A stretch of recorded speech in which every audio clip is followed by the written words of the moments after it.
सबत सभी को मुबारक हो। Happy Sabbath to all of you.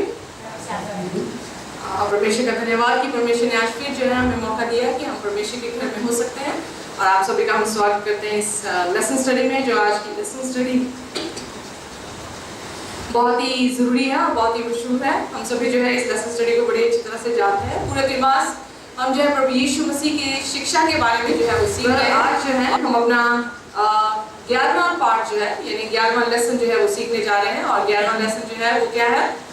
The Sabbath. Alright, so सबत के बारे में जो है आज हम सीखेंगे। प्रभु यीशु मसीह ने कौन सी शिक्षा सबत के बारे में दी, सबत कौन सा दिन है और सबत जो है क्या प्रभु यीशु मसीह ने बदल दिया कि नहीं बदला और यीशु मसीह से कितने अहमियत देते हैं, इसके बारे में जो है आज चर्चा करेंगे। हमारे बीच में भाई जो है हो सकते हैं और जितने आप भी हैं एक बार फिर आपका सभी का स्वागत करती हूँ इस सैबथ स्कूल लेसन स्टडी में। आइए अपने याद करने के आयत को देखेंगे जो कि मरकुस उसका 2 अध्याय। सभी मिलकर जो है इसे हम पढ़ेंगे। मरकुस उसका 2 उसकी 27 और उसकी 28 आयत। और उसने उनसे कहा, सबत का दिन मनुष्य के लिए बनाया गया है, ना कि मनुष्य सबत के दिन के लिए। इसलिए मनुष्य का पुत्र सबत के दिन का भी स्वामी है। ब्यूटीफुल, बहुत ही खूबसूरत जो है ये आयत है। और प्रभु यीशु मसीह यहाँ पर कह रहे हैं कि उसने सबत का दिन मनुष्य के लिए बनाया है, बल्कि इनफैक्ट मनुष्य सबत के लिए नहीं बनाया गया, इसलिए मनुष्य का पुत्र सबत का भी स्वामी है। यीशु मसीह जब इस दुनिया में थे, जब वो अपने चेलों से, लोगों से और पूरी इजरायली कौम से बातचीत कर रहे हैं, तो यीशु मसीह यहाँ पर सबत के दिन के बारे में भी चर्चा कर रहे हैं। उनकी टीचिंग्स आप देखेंगे कि सबत के दिन की टीचिंग्स जो है वो बहुत ही प्रचलित रही और बहुत ही ज़्यादा उसमें नुक्ताचीनी भी जो है फकी फरीसियों ने की। और आज हम देखेंगे कि सब नुक्ताचीनियों में, क्योंकि वो जब भी सबत के दिन शिफा देता था तो फकी फरीसी कहते थे कि तू सबत के दिन ऐसा क्यों करता है, तू सबत के दिन इसको क्यों खाट उठाने को कहता है, तू सबत के दिन इस औरत को जो कुबड़ी थी उसे क्यों चंगा करता है, तू सबत के दिन जो है जिसका हाथ सूखा हुआ था उसे क्यों कहता है कि तू अपना हाथ जो है वो बढ़ा दे। सबत के दिन, सबत के दिन, सबत के दिन। सो इस कारण वो सबत के दिन के कारण प्रभु यीशु मसीह को जो है वो मानना चाह रहे हैं। पर यहाँ पर यीशु मसीह बहुत ही खूबसूरत वचन जो है वो बोलता है कि सबत का दिन किसके लिए बनाया गया है। ऑलराइट, अब इसके बारे में हम चर्चा करेंगे। पर आइए मैं आपसे पूछूं कि आप इस आयत से क्या समझते हैं?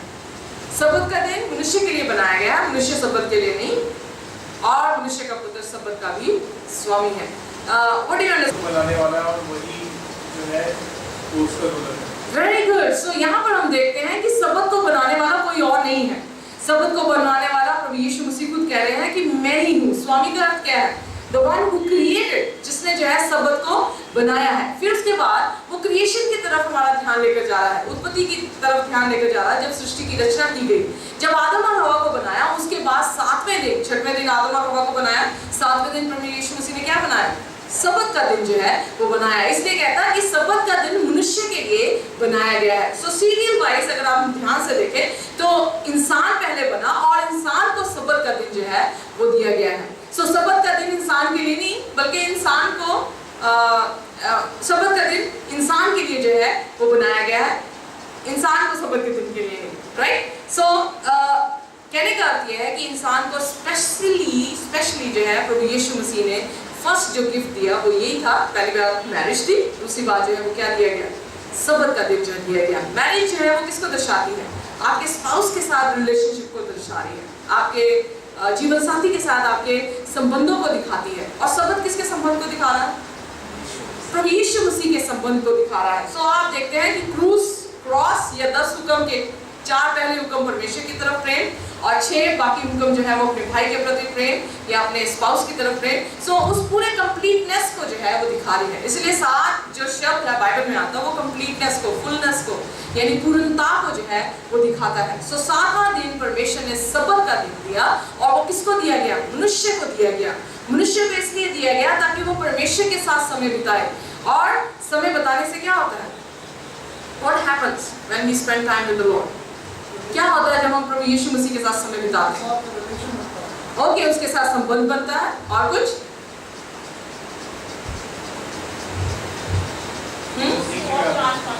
उसको और जान पाते हैं। वेरी गुड,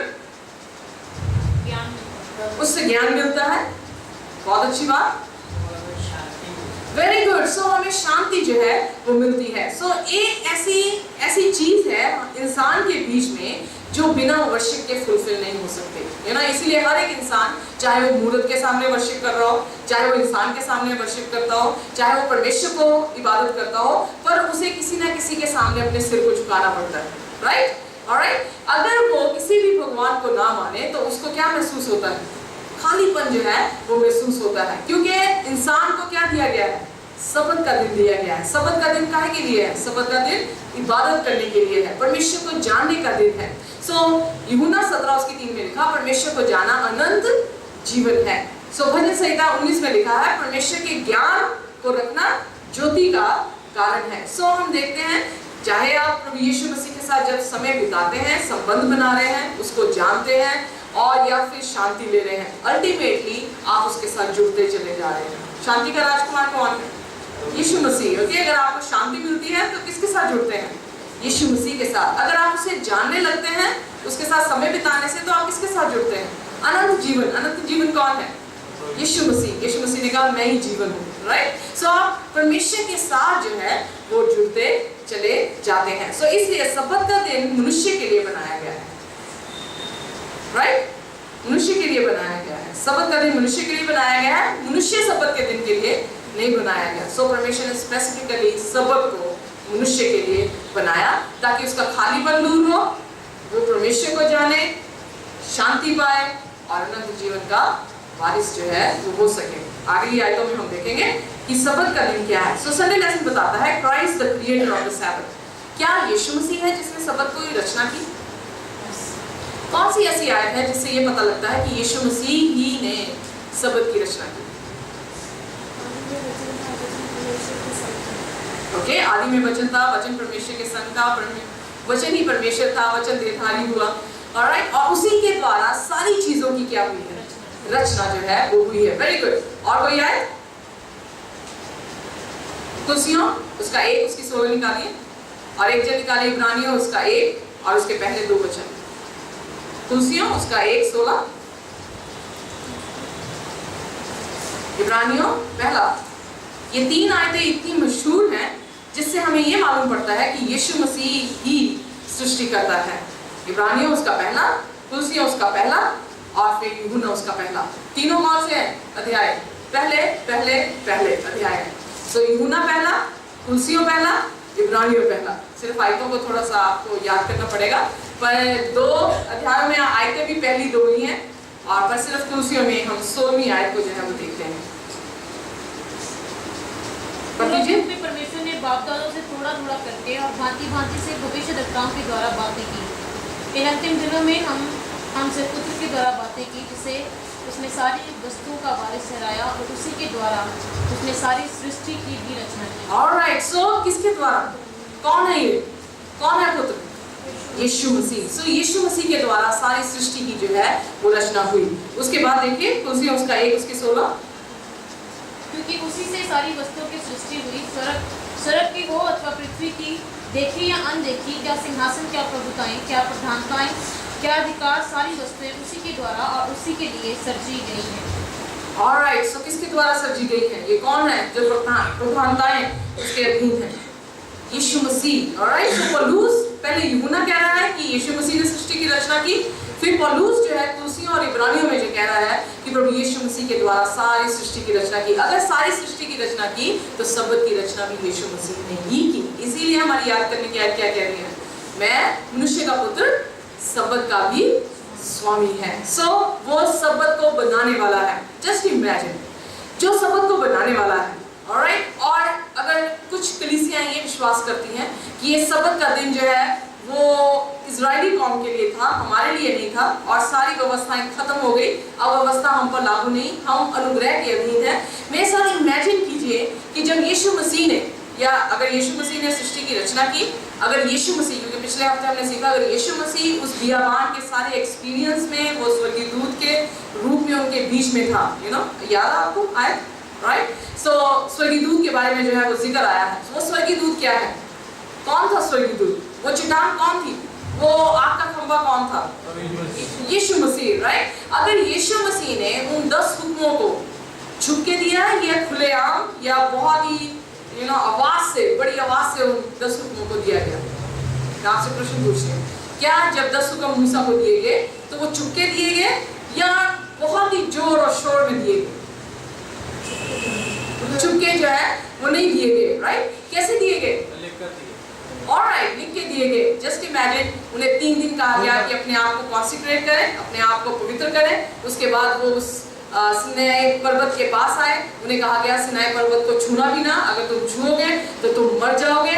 सो उसके बाद मूसा को जो है वो ऊपर बुलाया गया। 40 दिन 40 रात मूसा जो है वहां पर परमेश्वर की हजूरी में रहा और ये लोग जो है नीचे इंतजार कर रहे हैं। और फिर परमेश्वर बड़ी ऊंची आवाज से और अपने हाथ से और फिर पत्थर में गाड़ता हुआ उन 10 हुक्मों को लिखता है, राइट? उन 10 हुक्मों को जब वो लिख रहा है, इतनी जबरदस्त तरीके से उसे प्रेजेंट कर रहा है 10 हुक्मों को, तो व्हाट डू यू थिंक? क्या वो 10 हुक्म खत्म हो जाएंगे? इसलिए प्रभु यीशु मसीह ने इस तरह से प्रेजेंटेशन दी, हमेशा के लिए रहेगा, राइट? सो वो पत्थर जिसपे वो अपने उंगली के साथ लिखता है, वो पत्थर कोई पत्ता नहीं था, कोई कपड़ा नहीं था, पर वो पत्थर था। और पत्थर पे लिखी हुई चीज कभी भी खत्म नहीं हो सकती। इसलिए बाइबल के वचन में लिखा, अगर यीशु मसीह सृष्टि करता है और उसने सृष्टि की रचना की, अगर यीशु मसीह सिनाई पर्वत पर अपने 10 हुक्मों को देता है, तो यीशु मसीह ने नए नियम में जब देह में आया तो उसने तब भी जो है वो सबत की जो है वो बात की। बहुत सारे लोग 9 हुक्मों को तो मानना चाहते हैं, कहते हैं कि हाँ, हत्या नहीं करनी, चोरी नहीं करनी, झूठी गवाही नहीं देनी, पड़ोसी की चीज का लालच नहीं करेंगे, परमेश्वर का नाम व्यर्थ नहीं लेंगे और फिर माता पिता का आदर करेंगे। सारे 9 हुक्म मानते हैं। पर क्या अगर इतनी जबरदस्त प्रेजेंटेशन 10 हुक्मों को दी गई तो इसका अर्थ क्या ये है कि 9 हुक्म हमारे लिए अभी भी लागू हैं और 1 हुक्म टूट गया? What do you think? हो सकता है ऐसे? तो हो सकता है ऐसे? ऑलराइट, संडे को सबत मानते हैं। अब फिर मैं आपको यही उदाहरण देती हूँ। अगर इतना जबरदस्त प्रभु यीशु मसीह ने अपने सबत के दिन का प्रचार किया, ये सबत के दिन की आज्ञा दी, तो जब वो देह में आया तो क्या वो चुपके देगा कि अब सबत का दिन शनिवार नहीं एतवार बना दो? हाँ? अगर उसने बदलना होता तो वो उससे भी जबरदस्त तरीके से कहता कि अब सब्बत शनिवार का दिन नहीं है, अब सब्बत क्या हो गया है? रविवार का दिन जो है वो बन गया है। पर बाइबल में कहीं पर भी जिक्र नहीं आता कि प्रभु यीशु मसीह ने बहुत ही ऊंची आवाज से अपने हाथों से गढ़ता हुआ एक पत्थर पर लिख के गया कि सब्बत का दिन अब शनिवार नहीं, पर सब्बत का दिन क्या है? 7वां दिन नहीं, पर सब्बत का दिन पहला दिन हो गया। ऐसा कहीं पर भी आप बाइबल में नहीं पाएंगे। सो फुलिशनेस है, मूर्खता है जब हम ये सोचते हैं कि 10 हुक्मों में 9 हुक्म अभी भी लागू हैं और 10वां हुक्म या चौथा हुक्म जो है वो लागू हम पर नहीं है। वो अभी भी लागू है क्योंकि उसका स्वामी कौन है? अगर यीशु मसीह आपका स्वामी है तो यीशु मसीह सब्बत का भी स्वामी है। Are you with me? Okay? अगर आप उसको कहते हैं कि मेरा गुरु है या आप कहते हैं अपने आप को क्रिश्चियन का मतलब क्या है? The one who follows the Christ. तो अगर यीशु मसीह को आप कहते हैं कि मैं उसका चेला हूँ, उसको फॉलो करता हूँ और आप सब्बत को नहीं रखते, तो इसका अर्थ ये है कि ना यीशु मसीह आपका स्वामी है और ना ही आप उसके चेले हैं। सो बाइबल लिखती है कि यीशु मसीह ने ही सब्बत की जो है वो रचना की है। आइए देखें Monday lesson, Christ the Lord of the सब्बत। मत्ती उसका 12 और उसकी पहली 2 आयतें हम पढ़ेंगे। मत्ती उसका 12 उसकी पहली 2 आयतें और एक जन निकाल के रखें। व्यवस्था विवरण उसका 23 और उसकी 25 आयत। व्यवस्था विवरण 23 और उसकी 25 आयत। उस समय यीशु सबत के दिन खेतों में से होकर जा रहा था और उसके चेलों को भूख लगी तो वो बालें तोड़ कर खाने लगे। फरीसियों ने ये देखकर उससे कहा, देख तेरे चेले वह काम कर रहे हैं जो सबत के दिन करना उचित नहीं। उसने उनसे कहा क्या तुमने नहीं पढ़ा कि दाऊद ने जब वह जो उसके साथी भूखे हुए थे तो क्या किया? वह कैसे परमेश्वर के घर में गया और भेंट की रोटियां खाई, जिन्हें खाना ना तो उसे और ना उसके साथियों को, पर केवल याजकों को उचित था। या क्या तुमने व्यवस्था में नहीं पढ़ा कि याजक सबत के दिन मंदिर में सबत के दिन की विधि को तोड़ने पर भी निर्दोष ठहरते हैं? पर मैं तुमसे कहता हूँ कि यहाँ वह है जो मंदिर से भी बड़ा है। यदि तुम उसका अर्थ जानते मैं दया से प्रसन्न होता हूँ, बलिदान से नहीं। ऑलराइट, यहाँ पर प्रभु यीशु मसीह के साथ, जैसे मैंने आपसे कहा कि फकीर फरीसी हमेशा उसे किसी न किसी चीज में पकड़ते थे, और स्पेशली जो है वो सबत के काम के लिए जो वो पकड़ रहे हैं। अब यहाँ क्या है कि सबत में वो खेतों से होके गुजर रहे हैं, और जब गुजर रहे हैं तो उन्होंने जो है वो क्या लिए, बालें जो है लिए, और बालों को लेकर जो है वो उसको साफ करके उन्होंने जो है वो खा लिए। तो इसमें उन्होंने यीशु मसीह को कहा कि तेरे चेले ये क्यों करते हैं। तो यीशु मसीह उनसे क्या कहता है? यीशु मसीह उन्हें दो उदाहरण देता है, एक दाऊद की और दूसरी याजकों की जो है उदाहरण दे रहा है। दाऊद ने क्या किया था? मंदिर की रोटी खाई। मंदिर की रोटी कौन खा सकता था? याजक खा सकते थे। ओके, याजकों के लिए क्या कहा कि वो सबत के दिन क्यों काम करते हैं जबकि सबत का दिन विश्राम का दिन है। ऑलराइट, फिर तीसरी चीज वो क्या कह रहा है? कह रहा है मैं किससे प्रसन्न होता हूँ? किससे? दया से प्रसन्न होता हूँ, बलिदान से प्रसन्न नहीं होता। ऑलराइट, अब ये मैंने आपको थोड़ा सा पॉइंट्स दिए, अब समझिए, ये सोचिए, यहाँ पर यीशु मसीह क्या कहने की कोशिश कर रहे हैं? यूहन्ना की पत्री में यूहन्ना लिखने के वाला कहता है कुछ ऐसे भी हैं जो पाप नहीं गिने जाते, कुछ ऐसे भी पाप हैं जो पाप नहीं गिने जाते। वो कौन से पाप हैं? जैसे ये याजकों की यीशु मसीह ने बात की, you know Saturday is a holiday, सब्त जो है वो हमारे लिए छुट्टी का दिन है, पर क्या पास्टर छुट्टी करते हैं? सबसे ज्यादा काम पास्टर्स के लिए, एल्डर्स के लिए, डीकन्स के लिए, डीकनेसेस के लिए कौन से दिन होता है? पर क्या वो पाप है? यू नो, सो कुछ ऐसी चीजें हैं जो हम तोड़ रहे हैं पर वो पाप नहीं गिनी जाती। क्यों नहीं गिनी जाती? क्योंकि वो परमेश्वर के लिए होती हैं। सो इसलिए बाइबल यीशु मसीह उनसे कह रहे हैं, क्योंकि आइए देखिए मेरे साथ व्यवस्था विवरण, जिसके पास भी है व्यवस्था विवरण, उसका 23 और उसकी 25 आए।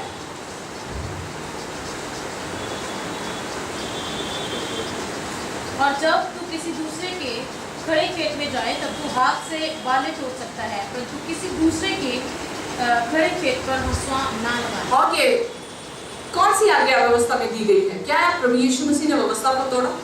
क्या प्रभु यीशु मसीह के चेलों ने उस दिन व्यवस्था को तोड़ा था जो वो यीशु को पकड़ने के लिए आए थे? मूसा की शरीयत में क्या लिखा है कि तुम बालें तोड़कर खा सकते हो, पर अपने पड़ोसी के वो सिकल को क्या लिखा है हिंदी में?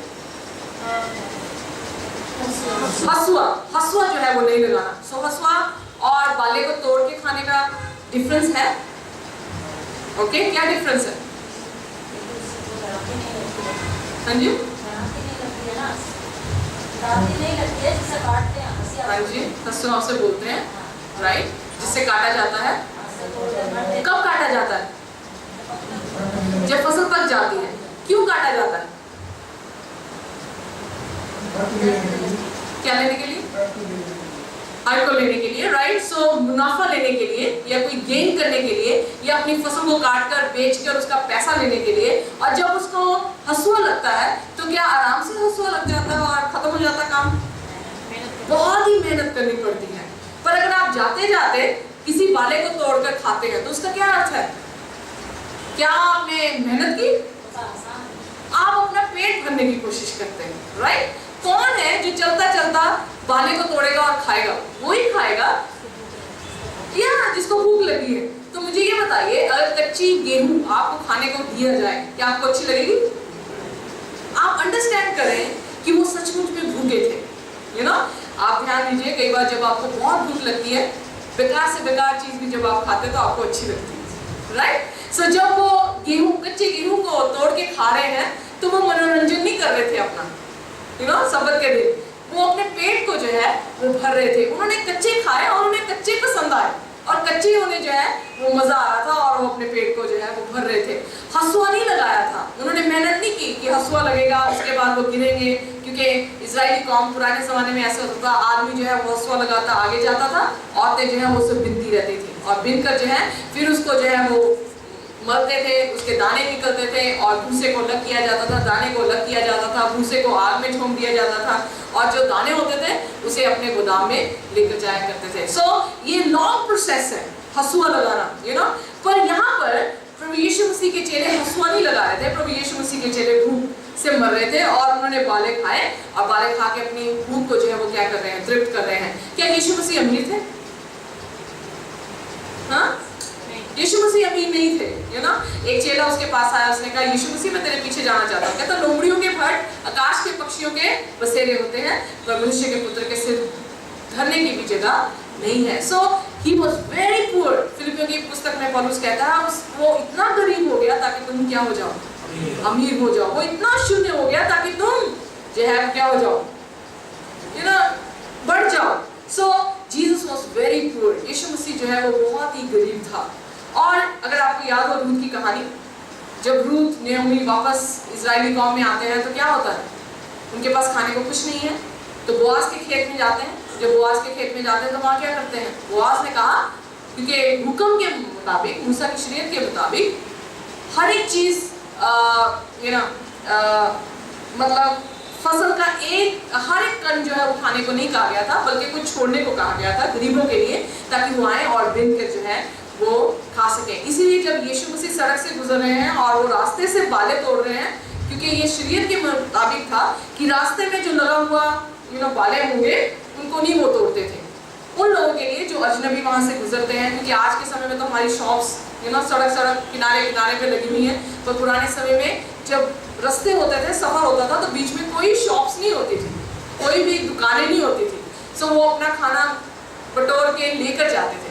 सो यीशु मसीह ने शरीयत के अनुसार यही कहा था कि रास्ते से और फिर सारा का सारा खेत जो है वो बिल्कुल भी लेना मत, बल्कि छोड़ देना गरीबों के लिए, ताकि वो बिने और उससे जो है वो खा सके। सो यीशु मसीह इसीलिए सड़क से गुजर रहा है, रास्ते से गुजर रहा है। उसके चेलों ने जो है बाले खाए, तो व्यवस्था के बिल्कुल भी विरोध में नहीं था, व्यवस्था के अधीन में ही था।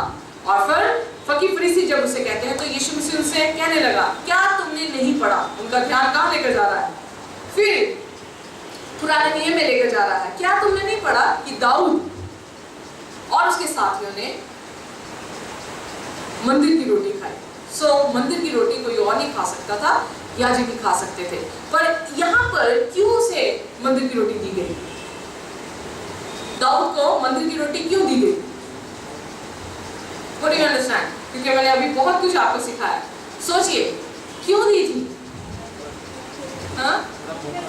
राइट। सो दाऊद और उसके साथी क्या थे? भूखे थे, क्योंकि साउल उसे मारना चाह रहा था। दाऊद भागा हुआ था।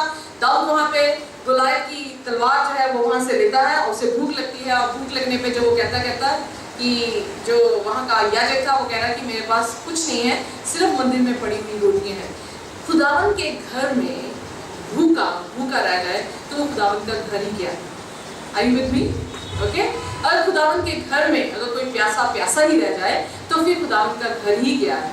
सो इसलिए खुदा के वचन में क्या लिखा है? सारी देश की सारे दान मेरे घर में लेकर आओ, ताकि यहाँ पर क्या हो, मेरे भंडार भरे रहे। किसके लिए भंडार भरने को कह रहा है? अपने लिए? यीशु मसीह ने रोटी खानी, यीशु मसीह को प्यास लगी? नो, उसके लोगों के लिए वो जो है वो भंडार मंगवा रहा है। सो जब आप दैज की लेकर आते हैं तो किसके लिए इस्तेमाल होती है? पास्टर्स के लिए, पासवानों के लिए इस्तेमाल होती है, उनको सैलरी जो है वो दी जाती है। सो इसलिए यीशु मसीह ने फिर अंत में ये कहा, मैं किससे प्रसन्न होता हूँ? कहता मैं दया से प्रसन्न होता हूँ।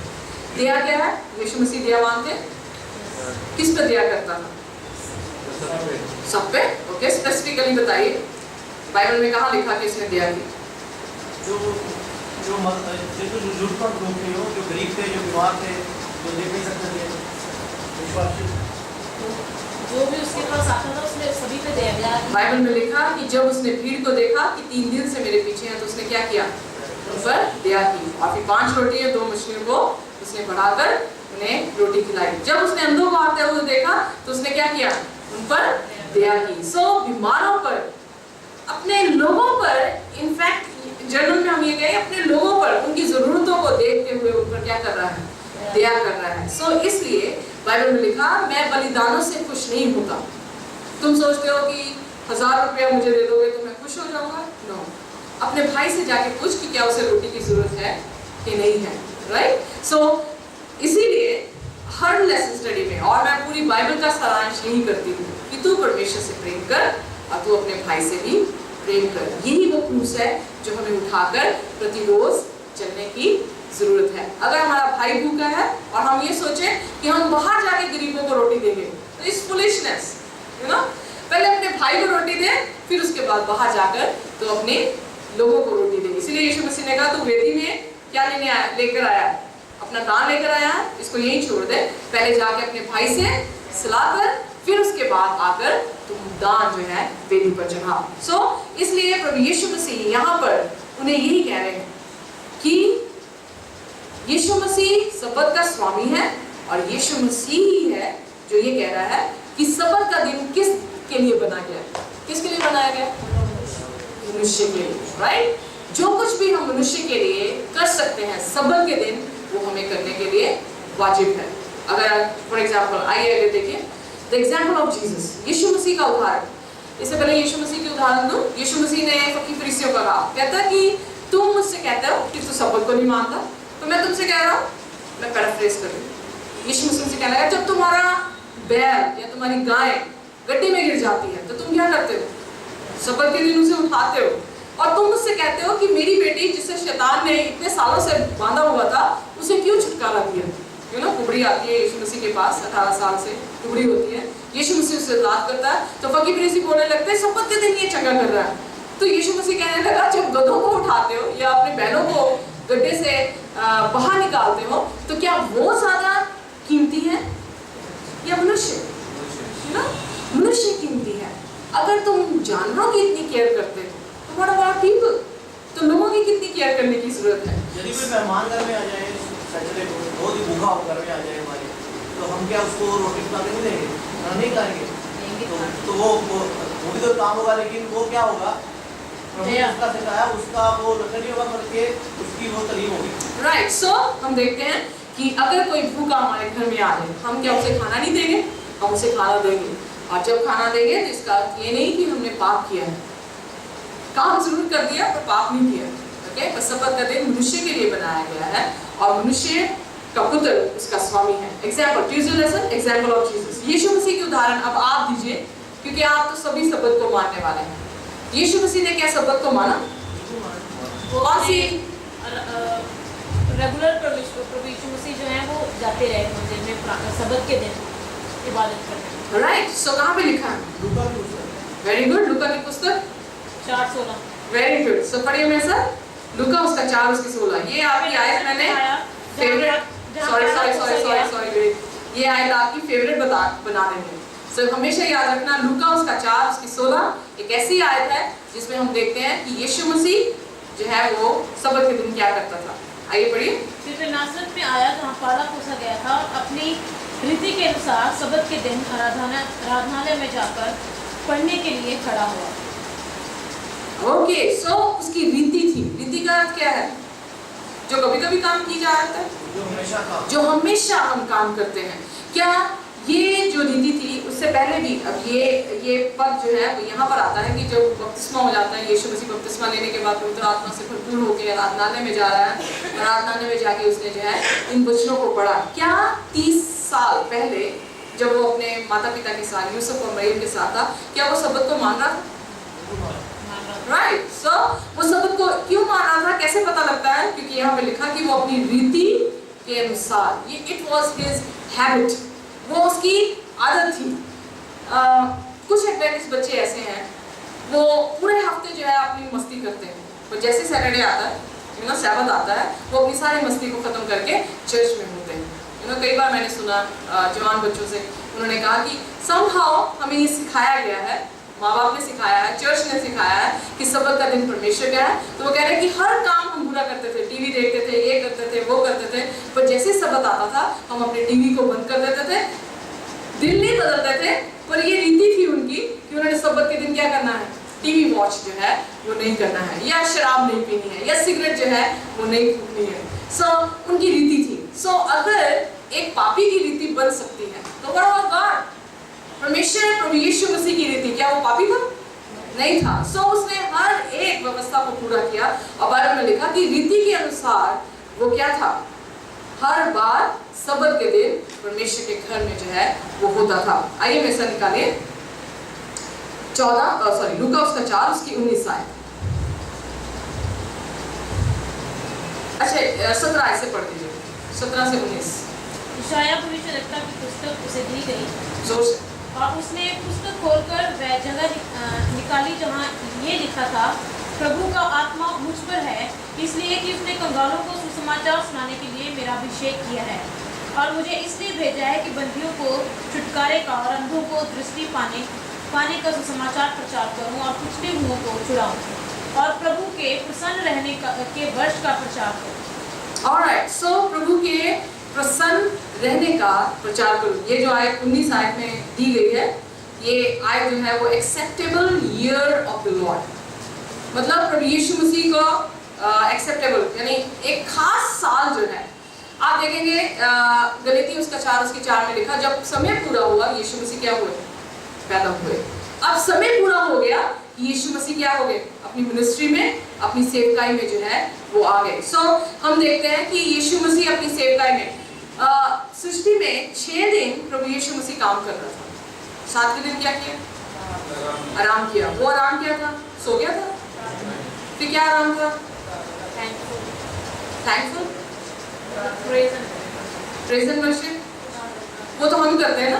परमेश्वर क्या करता है, 7वां दिन परमेश्वर क्या करेगा, आशीष देता है, राइट। सो आशीष देता है, राइट। इसीलिए सब्बत का दिन क्या है, 3 चीजें हैं, इसमें आशीष दी गई है, इसे पवित्र ठहराया गया है, इसे आराम का दिन जो है वो कहा गया है। सो परमेश्वर क्या उस दिन काम नहीं करता, करता है। क्या काम करता है, ब्लेस करता है। आइए वैसा निकालिए इज़िकियल उसका 20 और उसकी 12, और एक जो निकालिए इज़िकियल उसका 20 और उसकी 20। जल्दी से पढ़ दीजिए, इज़िकियल 20 उसकी 12 और उसकी 20। और मैंने उनके लिए सबक भी ठहराए जो मेरे और उनके मध्य चिन्ह ठहरे, जिससे वे जान लें कि मैं यहोवा उनका पवित्र करने वाला हूँ। ऑलराइट, सबत एक चिन्ह है जो आपके और उसके बीच में है। तो उस चिन्ह में वो क्या करता है, पवित्र करता है, पवित्र करता है, कार्य है, काम कर रहा है। ये नहीं कि वो सो गया। आराम करने का अर्थ ये नहीं था। आराम करने का अर्थ ये था कि जो 6 दिन आप करते हो उससे हटकर अब तुम क्या करना, 7वें दिन परमेश्वर की इबादत करना, परमेश्वर के साथ जो है वो समय बिताना, और परमेश्वर तुम्हें क्या करेगा, पवित्र जो है वो करेगा। सो इसीलिए बाइबल ने लिखा कि जब क्या उसने यशायाह की पुस्तक में पढ़ा, उसने यही पढ़ा ना कि मेरा अभिषेक हुआ है अंधों को आंखें देने का, जो बंधु हैं उनको छुड़ाने का, सुसमाचार सुनाने का। सो ये कौन सा काम है, उसकी मिनिस्ट्री का काम है। इसीलिए वो क्या कह रहा है, acceptable year of the lord. So ये वो रेस्ट है, ये वो सब्बत का दिन है जिसमें उसने क्या की, लोगों को पवित्र करने को जो है वो निकल पड़ा। मिनिस्ट्री शुरू हो गई ना, यहाँ पे जैसे उसने वचन पढ़ा, साथ में मिनिस्ट्री उसकी जो है वो शुरू हो गई। सो उसका काम जो है, जो आराम का काम, आराम के दिन में काम होता है कि लोगों को छूना, लोगों को चंगा करना, लोगों को पवित्र करना, जो बंधु हैं उन्हें छुड़ाना। सो वो काम उसने क्या कर दिया, उस दिन शुरू कर दिया। इसीलिए ये शब्द कहा गया, ये परमेश्वर को प्रसन्न करने वाला क्या लिखा है, साल है, राइट, कि उसका वो प्रचार करे। सो इसलिए प्रभु यीशु मसीह की उदाहरण हमें देखने को मिलती है। क्या यीशु मसीह ने सचमुच में यही मिशन किया, सब्त के दिन बंधुओं को छुड़ाया, अंधों को आंखें दी, सुसमाचार जो है वो सुनाया? बिल्कुल। आइए देखिए, वेडनेसडे लेसन में हम देखेंगे, एक जन निकाल के रखें, मत्ती उसका 12 उसकी 10 से 12, दूसरा जन निकाले लूका उसका 13 15 से 16, और तीसरा जन निकाले यूहन्ना उसका 5 उसकी 16 और 17। मत्ती उसका 12 और उसकी 10 से 12, सिस्टर मनप्रीत आप निकाले लूका उसका 13 उसकी 15 और 16 हिंदी, और भाई अभी आप निकालिए यूहन्ना 5 उसकी 16 और 17। अश्विनी भाई आप निकाल के रखें इब्रानी उसका 4 उसकी 10। वहाँ एक मनुष्य था जिसका हाथ सूखा हुआ था। उन्होंने यीशु पर दोष लगाने के लिए उससे पूछा, क्या सब्त के दिन चंगा करना उचित है? उसने उनसे कहा, तुम में ऐसा कौन है जिसकी एक ही भेड़ हो और वह सब्त के दिन गड्ढे में गिर जाए और वह उसे पकड़कर ना निकाले? भला मनुष्य का मूल्य भेड़ से कितना बढ़कर है।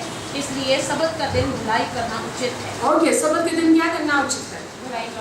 तो यीशु मसीह का मिशन अभिषेक क्यों हुआ? भलाई करने के लिए हुआ, राइट। सो वो क्या काम कर रहा है? अपनी मिनिस्ट्री, मिनिस्ट्री में जो है वो आ गया। वो एक्सेप्टेबल ईयर था परमेश्वर का, जिस दिन प्रभु यीशु मसीह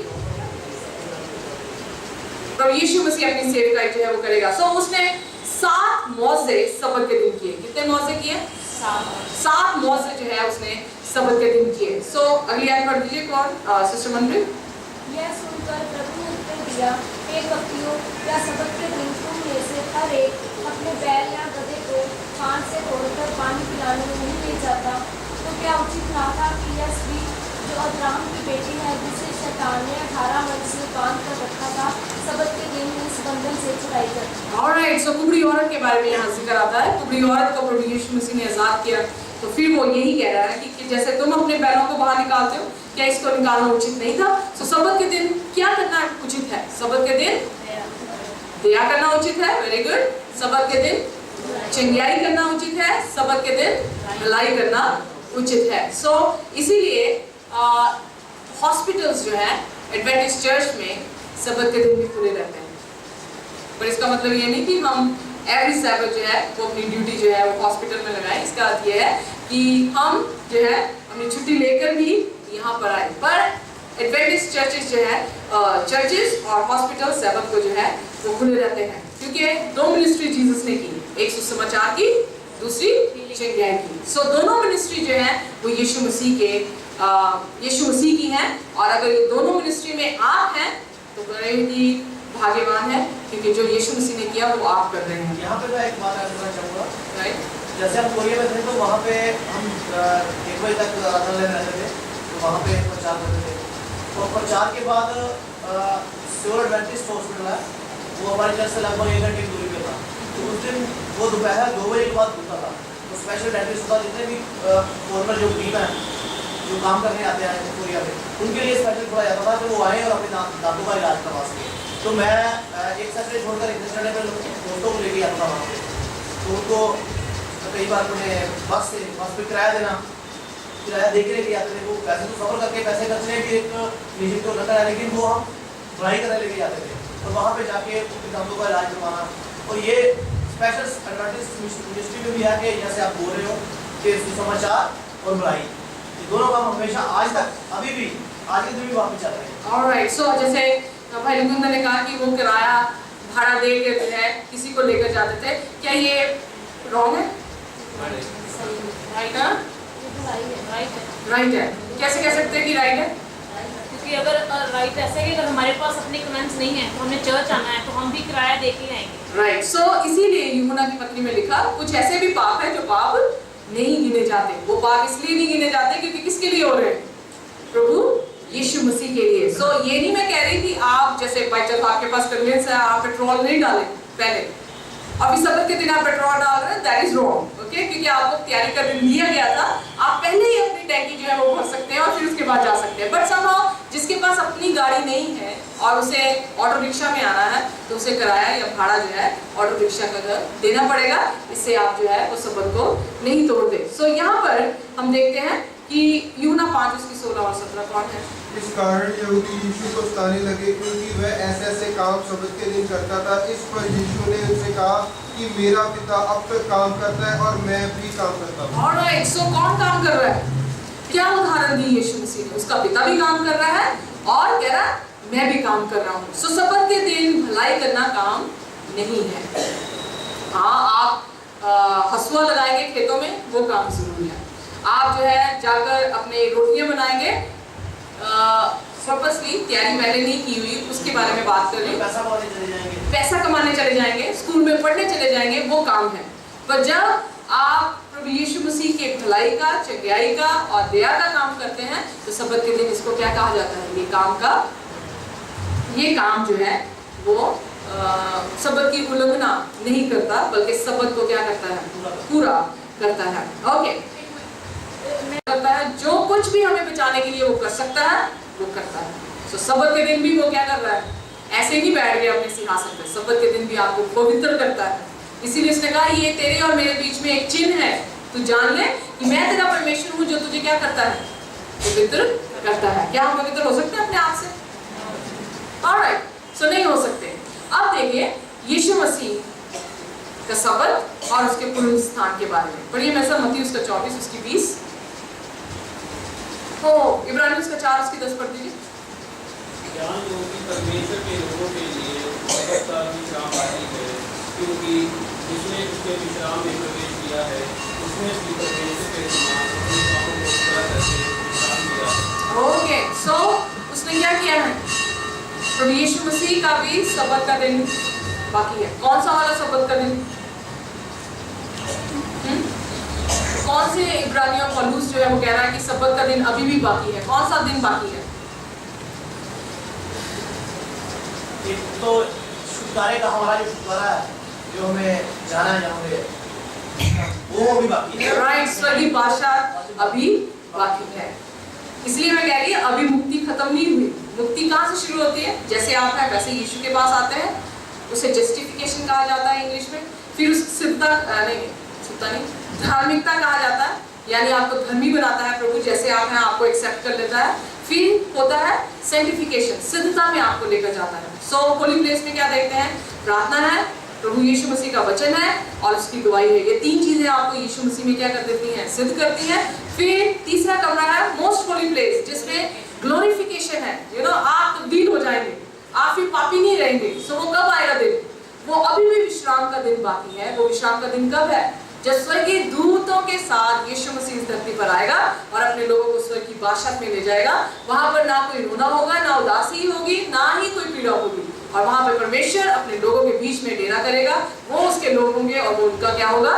परमेश्वर होगा, और वही आराम का दिन होगा। लेकिन वहाँ पे जाने से पहले हमें प्रयत्नशील होने के लिए कहा गया 11 नंबर लाइन में। इसमें कहा गया कि प्रवेश करने के लिए प्रयत्नशील रहे, कहीं ऐसा ना हो कि उसी प्रकार आज्ञा ना मानने के कारण किसी व्यक्ति का नाश हो जाए। राइट, शब्द की आज्ञा अभी तक वो हमारे लिए बनी हुई है, कहीं उसका उल्लंघन ना कर दिया जाए। राइट, प्रयत्नशील रहो।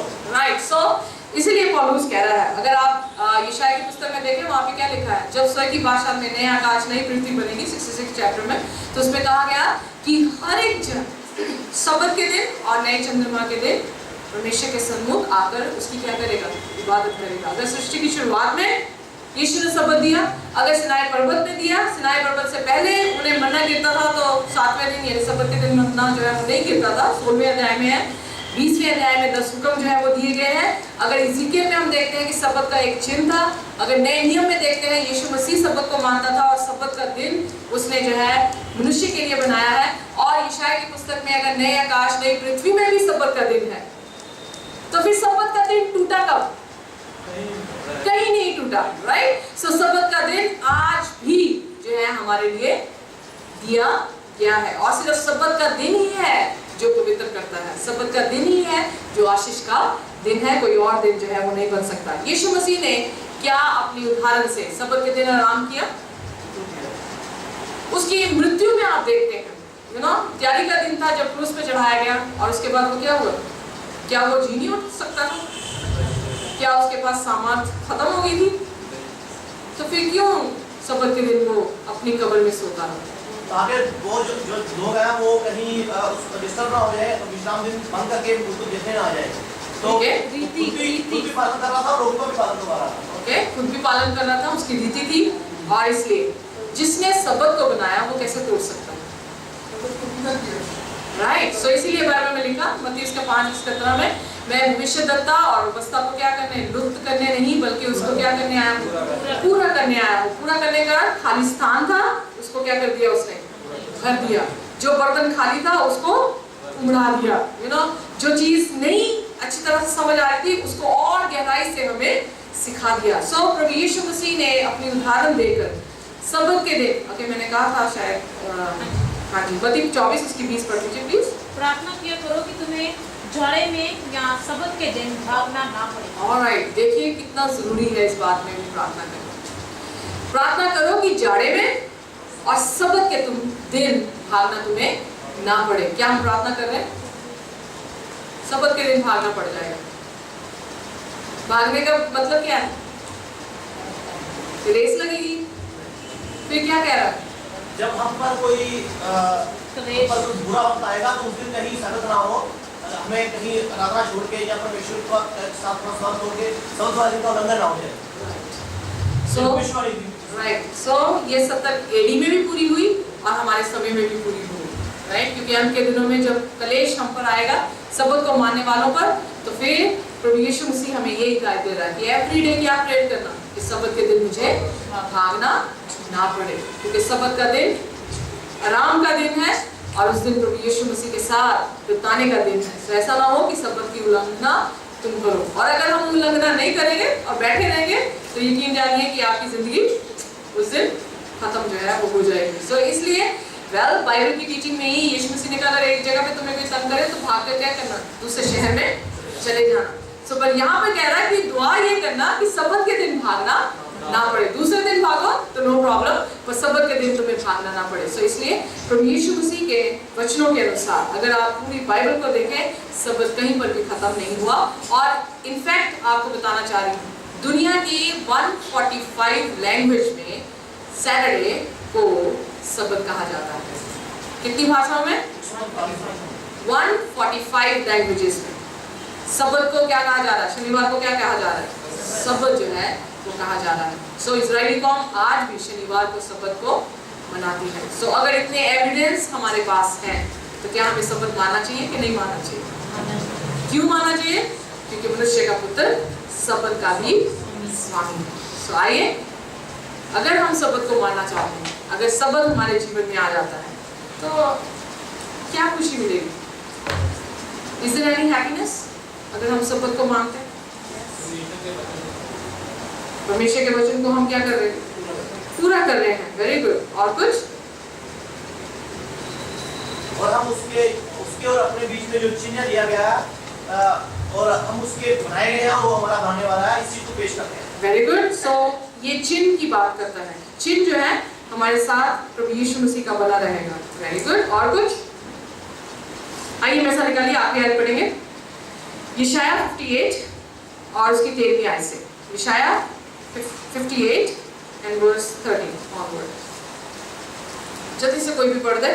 सिर्फ इतना ही नहीं कि एक चिन्ह है और सबत के कारण अपना पैर रोके रहे और मेरे पवित्र दिन में अपनी इच्छा पूरी ना करे और सबत का आनंद का और यहोवा के पवित्र दिन को आदर योग्य दिन माने और उसका सम्मान करे और अपने पूरे मार्ग और उसके बाद में चलने, अपनी इच्छा पूरी करने और अपनी बातों बोलने से रुका रहे, तब तो यहोवा में प्रसन्न रहेगा और मैं तुझे पृथ्वी के ऊंचे ऊंचे स्थानों पर ले चलूंगा और मैं तेरे मूल पुरुष याकूब के भाग में से तुझे पिलाऊंगा।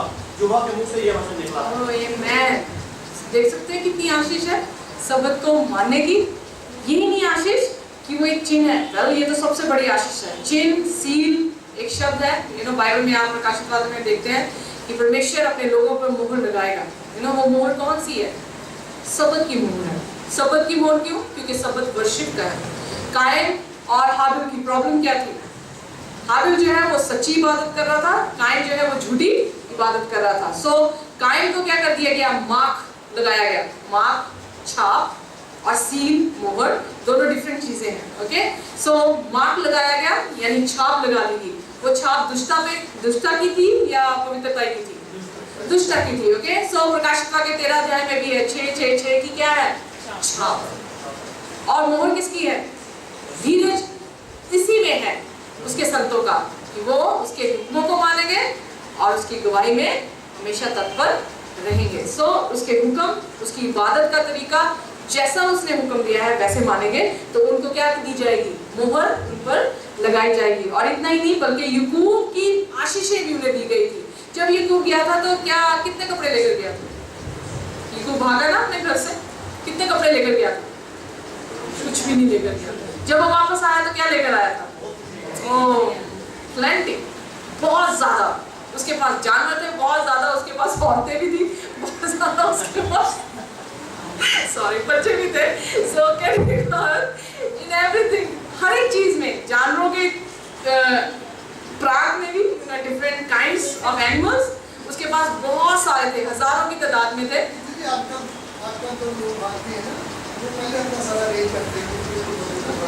राइट। सो कहने का अर्थ ये है कि जो सबत की पालना करेगा वो शांति भी पाएगा। ऊंचे पहाड़ पर तेरे घर में कौन रहेगा।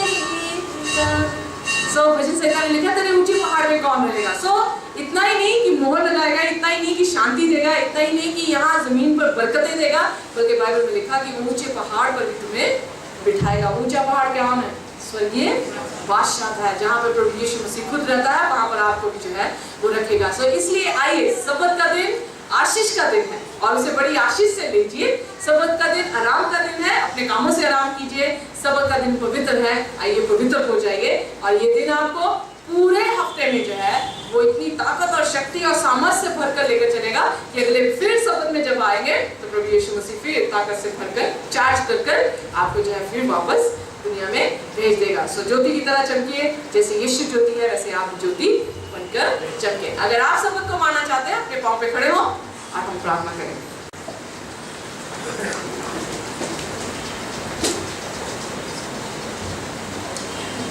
जमीन और आसमान के बनाने वाले हमारे परमेश्वर, सृष्टि के रचना करने वाले, हमें छुड़ाने वाले हमारे यीशु नासरी, हम आपके सामने अपने सिरों को झुकाते हैं पूर्ण तौर से, अपनी जिंदगी को, अपनी विनिंगनेस को आपके व्यवस्था में और खास करके सब्बत के दिन की व्यवस्था के बीच में प्रभु अपने आप को पूर्ण तौर से अधीन करते हुए प्रभु आपके चरणों में आते हैं, आपके चरणों पर बैठते हैं प्रभु। जैसे आपकी उस बेटी ने, मरियम मगदलीन ने प्रभु जी अपना सब कुछ आपके चरणों में दे दिया और आपने उसे इतना ऊंचा उठाया कि आपने कहा जब तक ये कहानी सुनाई जाएगी इस औरत की, जो उसने मेरे लिए किया है वो भी बताया जाएगा। प्रभु हम जानते हैं कि हम आपसे प्यार करते हैं और आपकी व्यवस्था में और आपकी आज्ञाओं में रहना चाहते हैं और हम यकीन चाहते हैं कि स्वर्ग की बादशाह में आप हमें कभी भी प्रभु पीछे नहीं छोड़ेंगे, बल्कि आप उस बात की चर्चा हर एक जन से करेंगे जो हमारी गवाहियां आपने जीवन में डाली हैं और हम सभी एक दूसरे की गवाहियों को जानते हुए प्रभु आपके बीच में और मजबूत होते चले जाएंगे। जिन्होंने ये निर्णय लिया है कि वो सब्बत की पालना करेंगे, आपसे प्रेम करेंगे, हमारी प्रार्थना है कि आप अपनी ऐसी मोहर उनके माथों पर लगाएं जो अंतिम दिनों में आप लगाने वाले हैं और किसी भी तरह से इन मोहर से हम कोई भी एक भी जन वंचित ना रह जाए, बल्कि हम आपके वारिस, स्वर्गीय बादशाह के वारिस होते हुए आपके साथ स्वर्गीय उस पहाड़ पर पहुंचे जो आपने वायदा हमसे किया है। हमें सभी को ब्लेस करें, यीशु के नाम से मांगते हैं। परमेश्वर आप सभी को आशीष और बरकत दें।